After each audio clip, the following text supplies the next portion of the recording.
everyone! Welcome to the Channel Review 2025. Man, this has been a year to say the least. A lot has happened and there's a lot to talk about today. Obviously, we're going to be going through a lot of the videos that I want to talk about like we do every year. But I feel like we got to start this discussion somewhere else. If 2025 was one year for me on the channel, I think it is a year of change.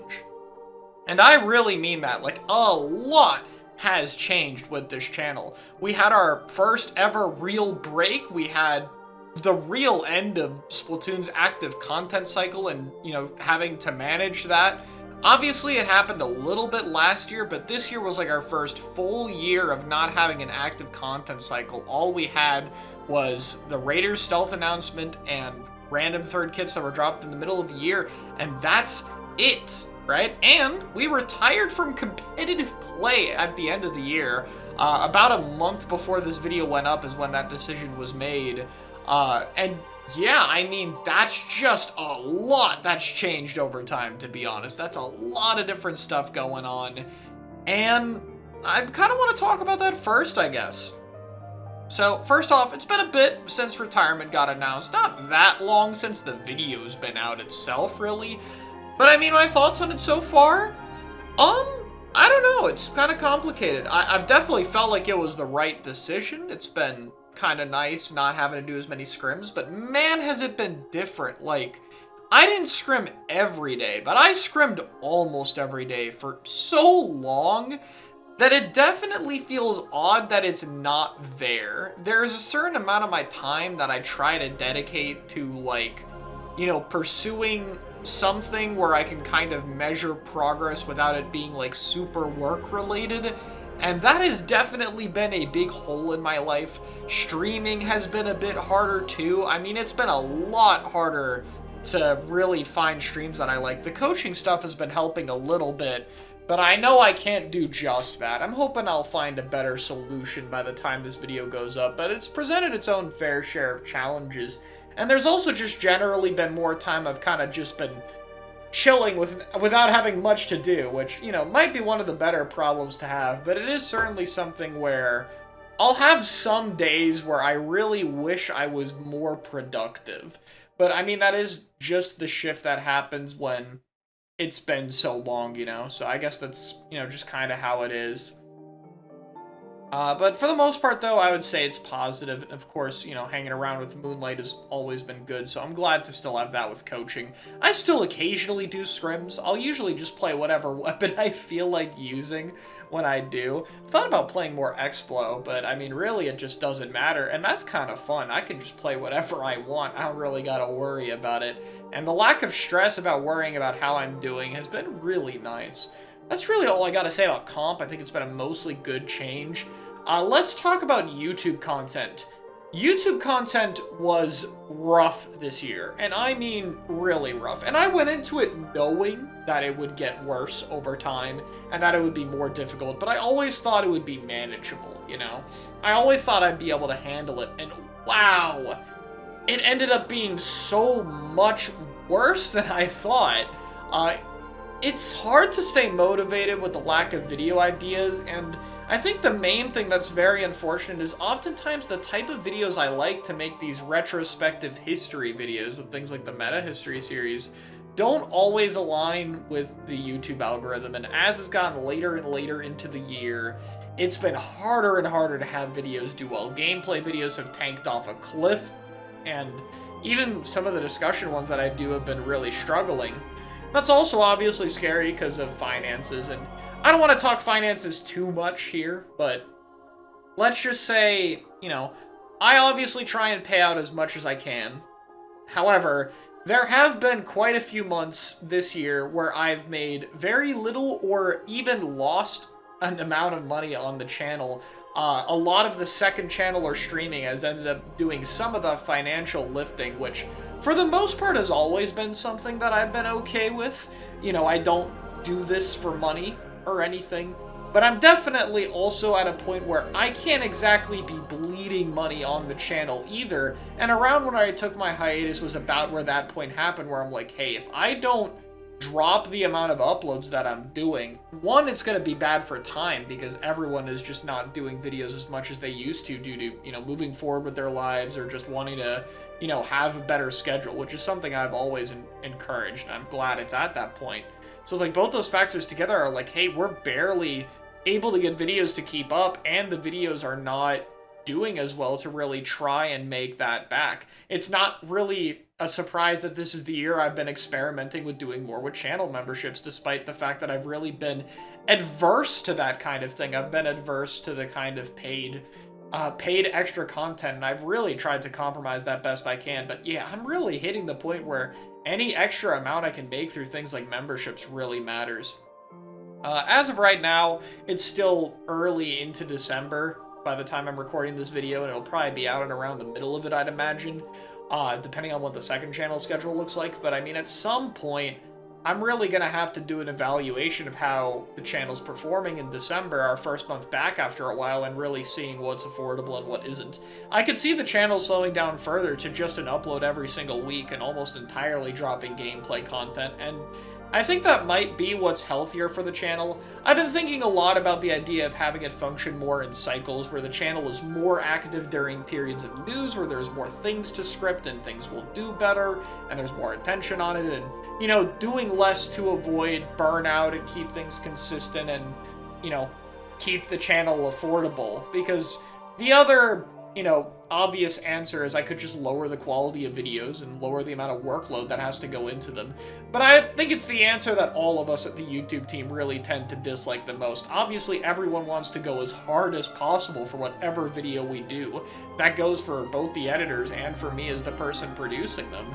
And, you know, it's something where we obviously think about it quite a lot. There's been some videos this week where we haven't been able to do as much as we wanted to, and a lot of videos that I've kind of dropped you know, my ability to work on them. There's some videos as well that are in production that I'm like, yeah, we can't really think about releasing this until we get news, until there's some hype around Splatoon to release these around, because the scale is just too large to do it otherwise. And I hate that kind of thinking, you know. I hate that this is now, you know, something we have to consider with the channel, but ultimately that's the way things are, and, you know, that's how things are.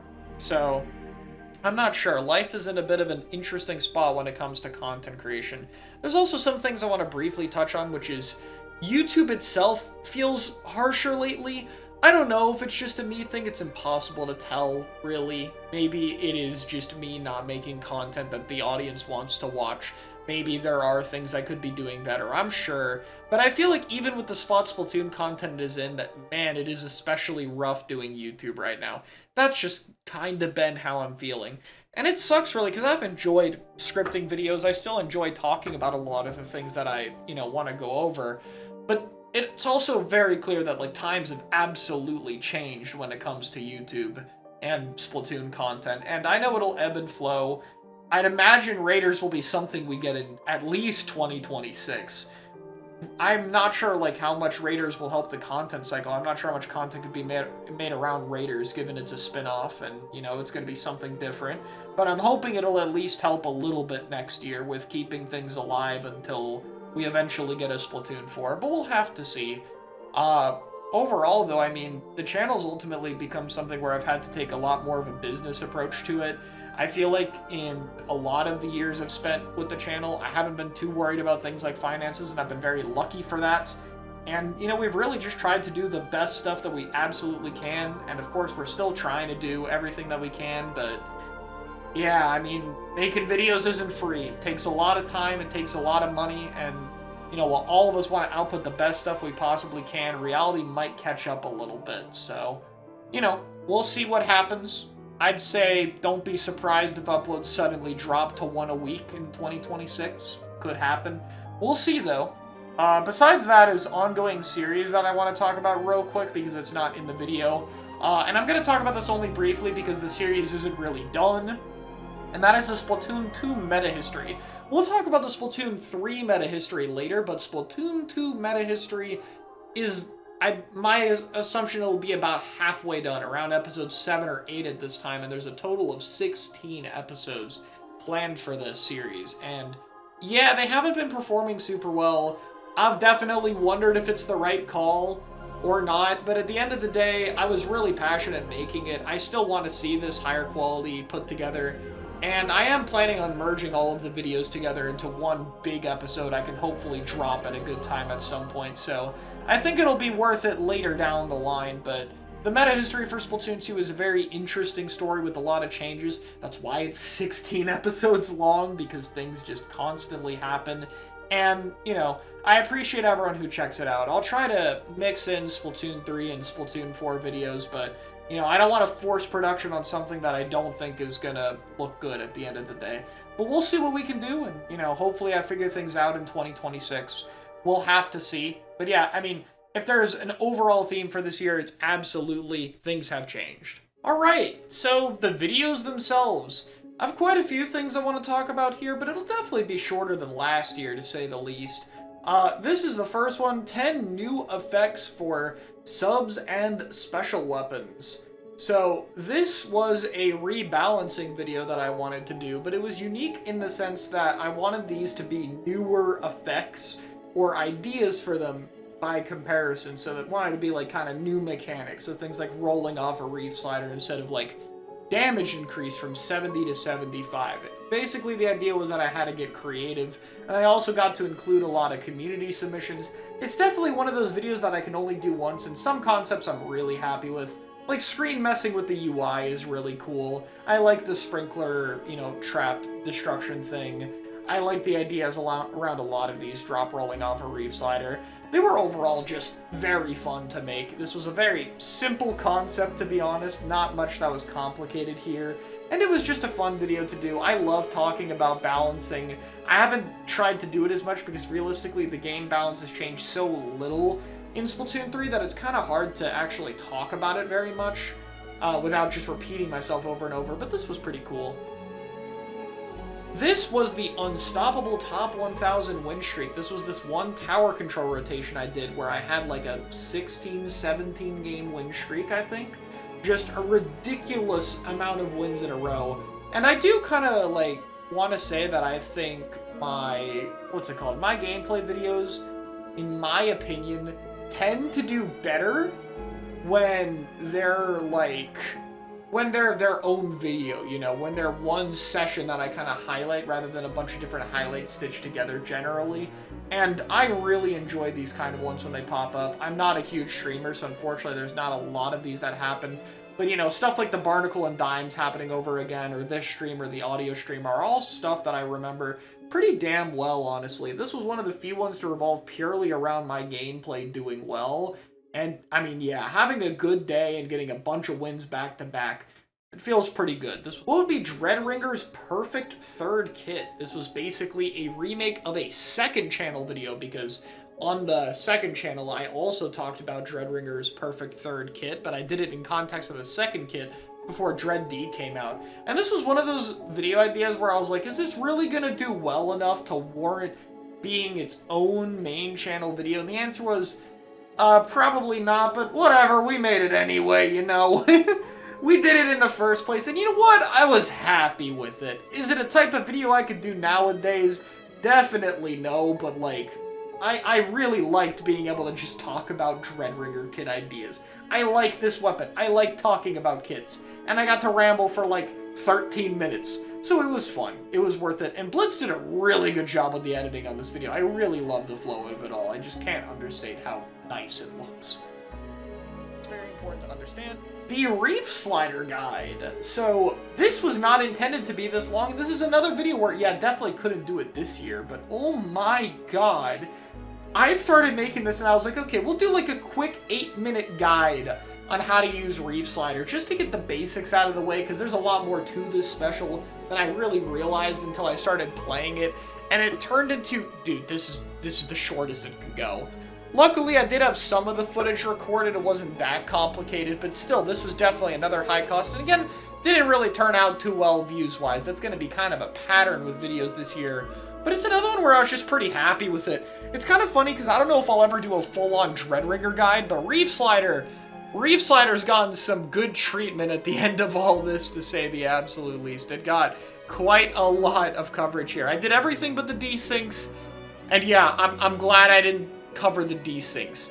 Desyncs, no, desyncs are not worth it.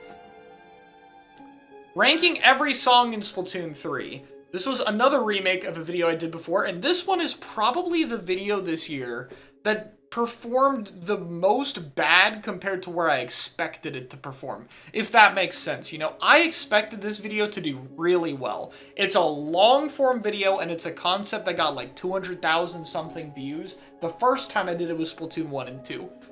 Now I think, you know, ultimate reason is probably the timing. I think I did this too late. I think if I did this right after Final Fest, like right after Final Fest, and released it with all the songs being out, it would have done much better, to be honest. But waiting to do it this long, yeah. And this was a lot of recording. This was about 5 hours of a stream condensed into this VOD, so it's still cut down pretty well. I didn't particularly have fun doing it, if I'm being honest. It wasn't something I had a ton of fun with, and I feel like I'm not very great at ranking music. It's one of those areas where I feel like my strength when I make informative videos is that, well, I tend to know a little bit of what I'm talking about, and I can kind of, you know, share that expertise. This video is just, yeah, I don't know. These are the songs I like and don't like, and I can't come up with any good reasonings for them, and it's 2 hours of that. Obviously, it's music. Music is subjective anyway, and, you know, people liked it, so I'm glad those who watched it enjoyed it. But yeah, definitely a video that could have been executed better. The thought process behind support. So I'm using this for the thought process videos in general, because I've done a few of those, and I don't know if this one will be out or not, because I'm not exactly sure when we're going to work on this. But the culmination of this series will be the thought process behind Moonlight. Whether that's out or not, I'm not sure. But I thought it would be really cool to have everyone on the team commentate one game. It's an idea I've already discussed with them, and like should be in production at some point, just haven't really figured out exactly when we want to do it, so that's something we'll have to figure out for sure. But I like this series. Did a bit better than I expected, if I'm being totally honest. And I like it. It's easy to do. It's very long form, and people tend to like informative post-commentary stuff. If you're a competitive player doing content, do post commentaries. People really like them on YouTube, and like these seem to be one of the few types of videos that don't fall off super hard during like the weaker eras of content creation for the game.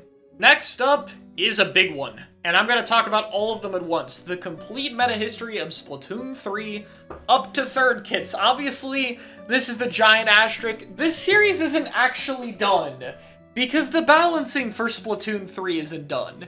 But I wanted to do this series a little bit sooner. Originally, this was supposed to be the send-off before the break, but I wanted to cover all of this after, you know, the main part of the game's life, you know, when content is done and all that, and then revisit again for everything that happened after. So eventually, this movie will be merged with the later parts. There's an episode 7 I have notes on right now, and I'm assuming that the patch that'll happen at some point in December will probably be the end of that episode. I don't even know yet, of course, because the, you know, recording a little before that, but that'll probably be like a lot of, you know, this series where it's going to be, there's going to be stuff a lot later, but until like that year or so passes where everything can be compiled into one, this is still at a completed point to me, and I can't wait to finish it. But as of right now, I mean, this is everything I wanted it to be. I wanted a higher quality version of the meta history. I wanted to be able to tackle this, and, you know, when I did the original series, it was all me editing, it was varying mic qualities, and I know some people are nostalgic for the old series, and I totally understand it, but man, I know I can make videos so much better with the help of the editing team, and, like, I am so happy we were able to do that, because, you know, it's great. Unfortunately, the story of Splatoon 3 isn't as good. There's always a downside with one of them. You know, the old series was done at a great time, but I'm not happy with the quality. This is probably the best quality, but not the greatest story with Splatoon 3. And then Splatoon 2 will just be the one that struggles to do well, but will have both the production quality and, you know, the good varying story. And hopefully at the end of the day I can be happy with it when this series is done, because that's kind of the thing. This isn't done yet. I could even redo Splatoon 1, and I might. Mostly because Splatoon 1 I could redo in like 2 episodes. So it wouldn't be the commitment these two series are. If I wanted to redo Splatoon 1, it'd be like, okay, we'll just script like two episodes and we'll be good. And then I can compile everything into one mega meta history video of all 3 games combined one day whenever we're done with all of these. But yeah, I mean, for the time being, absolutely, I like this series, and I love this compilation, having it all together. And this was the first time for the compilation where we did some specific editing. We tweaked the intro and outro quite a bit to make them flow better into each other, and it just looks so nice. So yeah, I'm very happy with these. I love these longer movie-style things. They have to be compilations to, you know, allow that to happen, but I'm really happy when they're able to work. How Pencil solves the sniper problem. So this is by far my best performing video this year, and it's not even close. And it's kind of sad because the reason it's the best performing video is it branches off of Splatoon. It branches away from Splatoon 3 and all that, which, you know, has to happen at some point, but yeah, I mean, how do I feel about this video? This video's okay. I like that I was able to get a concept for this together, but this is kind of like the first video that's made like this, you know? It's the first time I've made this Splatoon versus other shooters comparison over here, and as such, being the first one, the quality shows in the script. I never mentioned in a video about snipe riders that this weapon is called the Snipe Rider. I never call it by its actual name. I always call it Pencil. I didn't mention enough about DMRs and the comparison between that at all either, and it's like, if I redid that even now, I would be able to do it so much better, but like, you know, part of the importance when doing videos like this is you have to start from somewhere. You have to start at some point, and well, this is the starting point. And for a starting point, I think it's still pretty solid. It's a good concept. Now, I have a few other scripts in the works. I'm hoping a good bit of them will get out in 2026.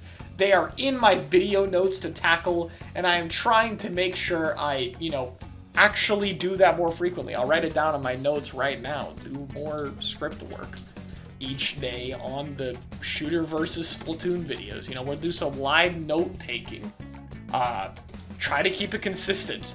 But for the time being, this was the only real one I managed to get out. I have a lot of script work. I have pacing is one of them, and the other one is shields and umbrellas and how Splatoon handles that. Both of those are a good bit of the way across, but none of them are at a point where I'm really happy with them yet. And I think I probably just need to drop the pickiness at some point and just finish the damn script. But we'll see if we get there one day. Why S-Blast finally lived up to the hype, which is just a cool this is just a cool title, because originally, you know, the previous video is why it failed to live up to the hype, and I just get to, like, sequel the title, sequel the video, and I really like that. It's like following up on a story a year later about this weapon and how so much has changed from what we talked about last time. And man, this is the type of video I wish we could do more of. It's one of my favorite weapon breakdowns. I like the idea of a follow-up. But it's like, man, there's so few weapons I get to talk about like this. I'm really hoping Recycle will be one of them. Recycle is getting really close to being in like this perfect meta spot, and I'm hoping they just slide it one more buff. Just give it something else just a little small. Give it like a little more range or something. I think Recycle could be interesting to talk about, but it's like, I wish there was more interesting stories about this game's balance to bring to life, but S-Blast at least got to be one of them. 2 new abilities for every class, one of the better performing videos, though it is a Splatoon 4 video, and this is my favorite Splatoon 4 video, my favorite concept that I've done, and I knew it would be good when I was making this one, because this is a remake of one I've done before. I've already gone the weaker draft out of the way, where I did 1 per class, And I love this idea. I still think this is super creative and unique and fun. It was really nice to come up with concepts for everything, and it came together well. The video looks great, and I'm very happy I got to do this one. I'm really happy I got to level up, you know, from it and just make a better version of it. I'm very satisfied with this video. It's another one where just, I don't really have a whole lot to say about it. I'm happy with the progression, and I think it's one of those videos where you could really see how much progress I've made. I like the flow of it. I like how I organized it between interesting and less interesting perks, and I think it came out really well. My Splatoon 3's flagship weapon failed. Another weapon breakdown one that I was pretty happy with. I like the overall story here, the flow of the video. You can tell because there's timestamps in it. I like how I covered it, the appeal of it for casual play, and also, hey, actually did pretty good. You know, that's nice. This, I mean, it's got this comparison side-by-side thumbnail. It's not perfect by any means. Tri-Stringer's had a little bit of a resurgence, not a major one, but it's doing a bit better. It's one of those weapons where I'm hoping they'll slide a buff or two, and I think we can see some cool things from it. And I really hope this is one of those videos where I get to make a follow-up. How Splatoon 3 saved their flagship weapon or something, you know? Could be cool, but I had a really great time with this one for sure. Last Resort Reunion. I've had 2 of these that I've done. We did once where we hung out in open and once where we played a scrim toward the end of the year. The latter of which will probably be a video. I'm not entirely sure yet. We'll figure that out at some point. I don't think I've misplaced that footage. But, you know, I think that Last Resort worked pretty well in open. I think a lot of the comedy between the group got to shine because Arashi is just a very naturally funny person. I think Last Resort has a lot of good moments together because everyone's just very comfortable joking around with each other. It's a fun group to hang out around for sure, where everyone's like kind of, you know, we have this competitive history together, but everyone's clearly, you know, moved on from the game in their separate ways, except Mecha. Mecha's still actively competing. So it's always fun to meet up and be able to talk about things and see where each other are going. And, you know, I know that a lot of my YouTube audience really likes this team. I've seen quite a lot of it. I'm really glad I got to make a video like the Last Resort Memories video where I had like all of our best moments in one, or funniest moments. It's cool. And I'm glad to do these follow-ups and hang out with the team again, and it's nice to stay connected because, you know, that's a hard thing to do with old teams. You usually don't hang out as the same group and play the game together as much, and that's hard to keep up with, and I'm glad, even if it's only a few times a year, I'm glad that this is one of the ones where we manage to keep, you know, stay around and hang out with each other and continue to really foster that. The slowest fast weapon, the paintbrush video. Okay, first off, I gotta talk about the intro because I'm really, and I mean really happy with this intro because I came up with the idea for this, I helped get footage for it, and I liked it. Now, the video itself, really good structure, really good flow. But I think the overall opinion on it is a little off this time. It also did very well, which I appreciate, but okay. Overall, I think this video was a little too harsh on the criticisms, and the buff idea, while really creative, really fun, and something I wanted to see, needed to have a little bit more balancing done around it. Probably, there's a chance it would actually be balanced. I still think it's possible if you aim to a higher level of balancing. But I think with this video where, like, did it acknowledge that Paintbrush is still a Noob Stomper level weapon, it still does very well, and even at higher levels of play, it has moments, it has places where it succeeds. I think this, like, video kind of writes it off a little too much, which isn't even accurate to how I actually think about the weapon. Like, I think it's pretty decent, but the video perception of it would not have you think that way. So it's definitely one of the ones that I felt could have done better. Even if the overall flow was there, the specifics are just a little too lacking, you know? But hopefully that makes sense. How well is the third Splatoon Direct aged? Yet another video that is just a successor to a previous one. This just ended up being more of a discussion than anything else because there aren't really as many, like, noticeable errors to point towards. But it was just fun to talk about it. It was fun to look back and, you know, discuss my thoughts back then and how things have changed and give a refresher to, like, how people have, you know, kind of perceived things, you know? Because that's what's really changed a lot over time, and it's nice to revisit and go, yeah, Back then, we thought this and this. In the moment, a Splatoon montage. Yeah, I mean, a lot of cool editing ideas with the color fading. I personally prefer the accessible version with less edits. That's kind of how I've preferred it. This is probably the last montage I'll do, unless I ever decide to do, like, a combo montage of, like, all my clips from all of the games or something, which I haven't really been motivated to make, to be honest. This is probably the last one.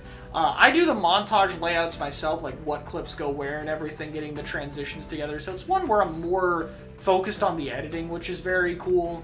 And overall, it's very, very fun to make. I've had a good time with it. I wish montages did better. You know, I like them a lot. Obviously, they're not as popular nowadays, but I still had a really good time with it. And honestly, I think this one was way more consistent than my previous ones in terms of clip quality. And I like the song choice that I did. Almost had a different song. It was supposed to be Agartha by Zai, if you want to look that up and see what could have been. It has this one really fast segment that I could not find a single clip that would mesh well with it perfectly. And it just is a little too fast. I would need an insane clip, and it never happened.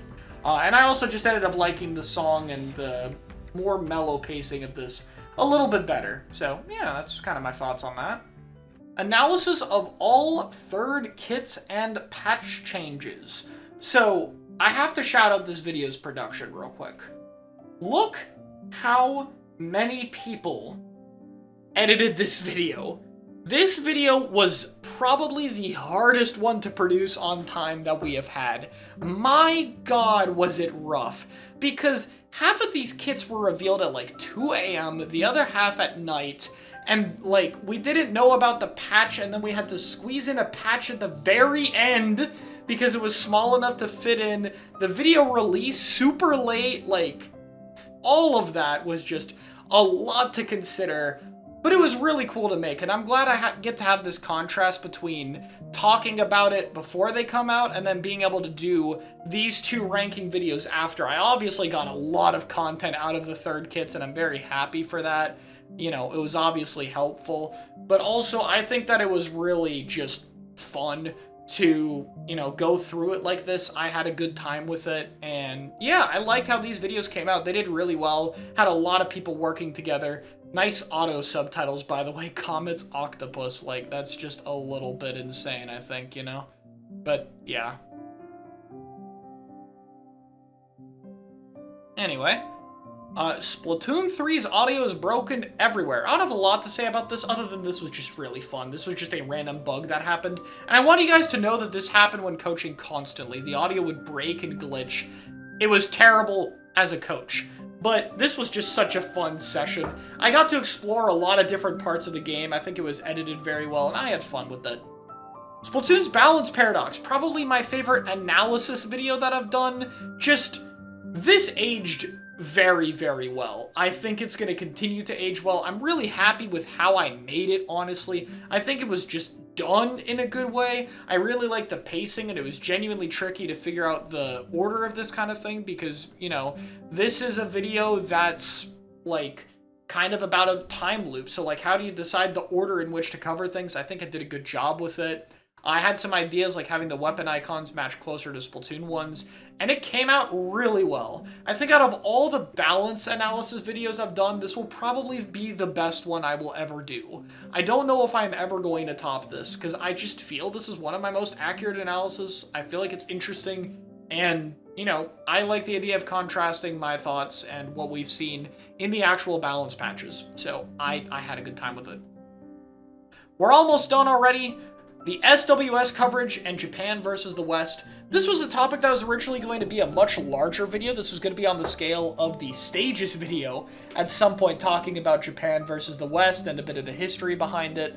Ended up turning into this and being merged with SWS, which I think was okay. The larger script wasn't working out too well. I remember asking Fuzzy about a few things a long time ago, and at the end of the day, I just wasn't happy with how it was turning out. I don't think it was something where I would have been able to do it justice, and this was a good way to still, you know, talk about the issue and talk about the main thing I wanted to cover, which is why they're so much better and the advantages between the scene.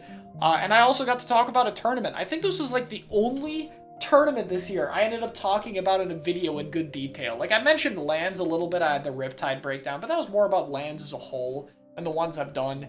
This was just straight up about the tournament itself, and I like being able to talk about it. SWS did an amazing job of having a story, and I like that I was able to talk about it. I noticed other videos in the scene and discussion around it got propped up by a tournament, and like, it's always great to see a tournament spark more discussion after. The tournament ends and people are still talking about it, trying to express opinions on it. It's a thing we need more of, and I really hope more tournaments reach this level.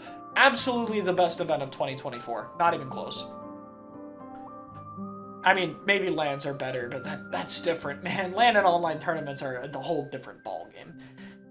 Last one to talk about. The game-breaking weapon even Nintendo regrets. A script I had back in February, and another video I would hope would do better from the broader appeal I was trying to go with the title. But, you know, still did pretty well. I think it's around 50k views. It's pretty good. And yeah, I like this video quite a lot. I was definitely much more involved with how the video came together and what edits were done than I had been in the past, which I think is something that I'm pretty happy with. I had a lot of ideas for this. Not everything made it in, but I talked about that a bit in the post commentary you can find on this channel already. And yeah, I really like this video. I still think it came across really well, and I'm hoping longer term it gets picked up on the algorithm again at some point. Because, I mean, the ending twist, if you're not a Splatoon player, that this whole time I've been talking about Ray after its nerfs and not before, like you might assume, I think that's a really cool twist, and the video's kind of built around that. The montage that gets to be played, and there's just so many nice moments that makes this video feel especially unique, and I even got to use some of my old tournament footage. There's just so much to appreciate with this video. And to wrap things up, we have this video, which... Moonlight versus Nintendo's Gauntlet.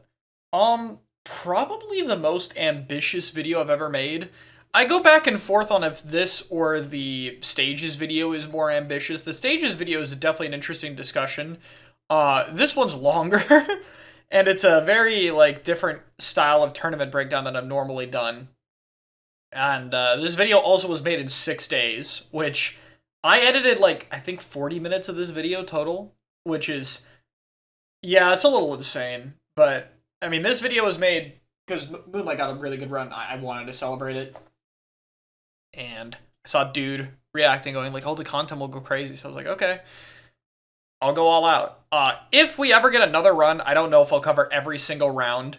That is kind of the one thing I went back and forth on this video before making it, was, do I cover the main sets that I find interesting, or do I cover all of them? But honestly, every set had some amount of intrigue to me, to the point where I was like, yeah, okay, I think I want to do all of them, and this can be kind of a test run for if I cover this kind of thing in the future. Which, by the way, let me know in the comments.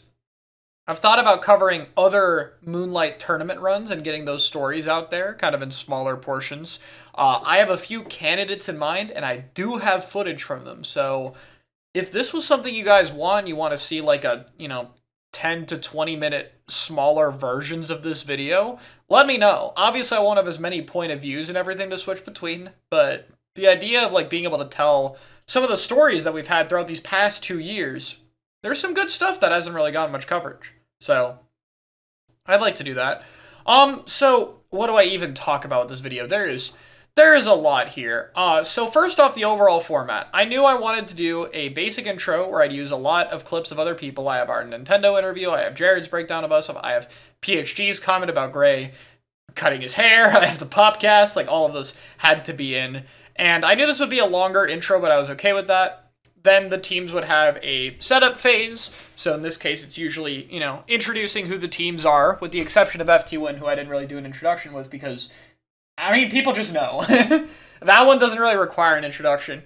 And I generally want to try to show the teams in a positive light because, like, a lot of these teams are doing better lately, and, like, I think it's always just the better way to talk about a team. Nice loading screen, YouTube. You wanna figure out what you're doing? No? You want to make my video look bad? All right. That's not fun. Whatever. So, we had Bet first, which was a pretty close set. I knew I wanted to have games 1 and 2 together. Okay, this is becoming a post-commentary. Let me get overall thoughts. Let me go to a few things. What are things that gave me trouble in this video? The main trouble is the audio balancing. There is like 15 different audio sources from the different people reacting, and I mean people, not clips, different people. I have to shout out PXG here with some of the, and I'm sorry, I don't mean this to be rude, probably the worst balanced audio stream ever. It sounds even in the video, but pretty much every PXG clip is taking Noah, turning him down, taking Gray and Volti, turning them up, and Jordan is somewhere in the middle. Like, every clip in the editing software, I don't think I have the project anymore, because this took up like 200 gigabytes, I had to clear it. But like, there was just, the audio bar went up and down and up and down and up and down, and every single clip trying to make them sound coherent, which was a lot of work. I had to crop the streams as well, obviously, so that they looked better, because a lot of them were like not zoomed in on the reaction. The Nintendo stream happened to have a lot of mic spikes. Some of them are still in. I couldn't get rid of all of them, but I did try to minimize them as much as possible. That did take like a little bit of work, but it wasn't too bad, all things considered. But yeah, there'll be some points where I cut down or lower the audio a bit to make some of the mic spikes from the stream, you know, less noticeable. So that, plus the general audio bouncing, because obviously, like, Nolan and Basil don't have audio over their clips. So for the comms, I had to overlay Omega's audio and try to sync it up the best I could. So all of that was there. There were a few cases of sound effects adding, which as of now, I'm doing this pretty early. No one's pointed out in the comments section yet, which tells me that I did a good job with a lot of it. But I think the main example is one of Jared's clips. So there are a few clips just where, mainly from Jared and Gray's streams, where I wanted more of the sound effects to be notable for showing what was going on. And I remember this game having the main example. I'll play the clip right here. Oh my god. Full send. They had the full send. Everything in that clip, because like I wanted it to switch into this clip and not have the audio sound weird, was just done in Recon. I had Max standing with brush flicking in the air and flicking at me at some point in case I wanted the damage sounds, but that didn't work out. And then I, you know, just did the same stamp motions and tried to sync it up as best as possible. Tricks like that are there like just very rarely in the video. So there's a little bit of sound effects adding, which I haven't really done before, but I did really like it. Another difficult part of the video, every single game in this entire video that I edited, I don't know if the other editors did this as well, but I'm assuming that they probably did. Every single game was watched back at least 5 times. One for each Moonlight player, and one for the tournament cast. Some of them were reaction heavy, mainly the FT Win set, in which I also watched it back like another 4 times to get all of the different reactions in and get everything that I wanted. That was by far the most time-consuming part of this video, especially given for a lot of the POVs, mainly for Basil and Nolan, but sometimes for Omega or Shadow to get them before I got the footage sent. I had to record a lot of them manually, so I was editing the video, and while I was editing it, I was recording other segments in the replay mode in the background. So that took forever as well. That was a whole other part of the process that came to a head. I edited for the majority of the day for several days in a row. I think the total amount of time I edited this week is somewhere between 60 to 70 hours. And I'm being genuinely serious. I think it's near 70. Day 6 was the worst one, where I started editing at 7 a.m. and outside of a few small breaks, I continued doing so until 4 a.m. to hit the render button. Woke up at 6 a.m. to send the collab link out to Moonlight, and then went back to bed, woke up at 8:30 to just triple check that in my sleepiness I hadn't missed anything egregious.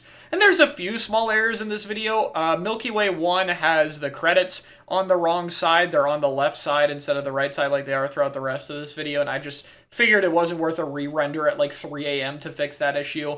IPL's missing footage credit at the end. The outro doesn't have a fade out in the audio, but it's all small stuff like that. As far as I can tell, nothing major was mixed. Song choices, I mean, there are so many different songs I should cover. I liked Antasma's theme. The Widow montage one was one of the first things that I did. In fact, the FT Win edit that I made is called Widow in the project files, because originally I was just supposed to do the layout for the montage and give it to someone else, like I did with my Splatoon 3 montage that Loki did.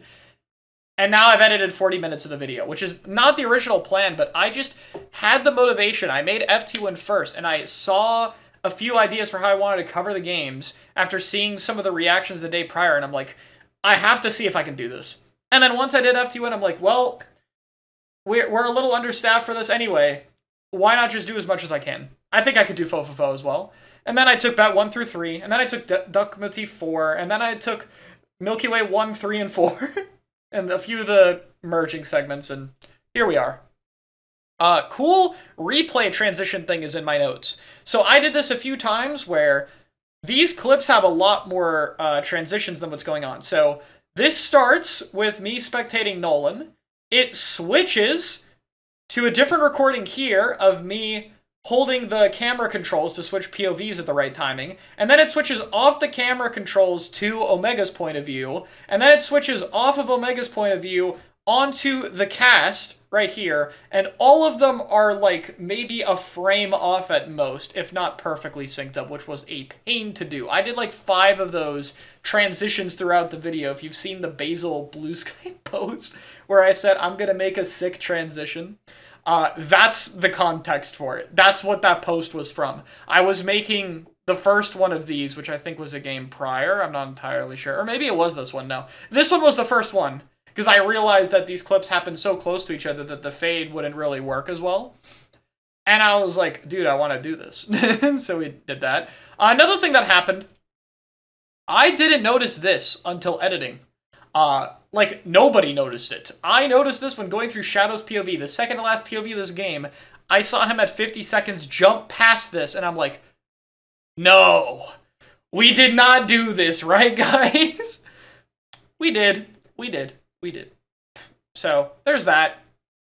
If I had to pick any set that was my favorite to make out of all of this, I mean, it's the FT-Win set. I think this is set of the year, if I'm being honest. I think that this was the best tournament set in 2025. People were talking about this as it happened and had a ton of eyes on it. You can tell from the reactions how into it everybody was. The stakes were high. The rivalry between the two teams is very well known, and it's the two most well-known teams in the scene. And the set was close. Like, every single game, besides game 1 where we just did bad, could have gone either way. They were the tiniest of margins one way or another for every single team, and just, I felt like I was able to do it justice, and I'm very happy it was. What else happened?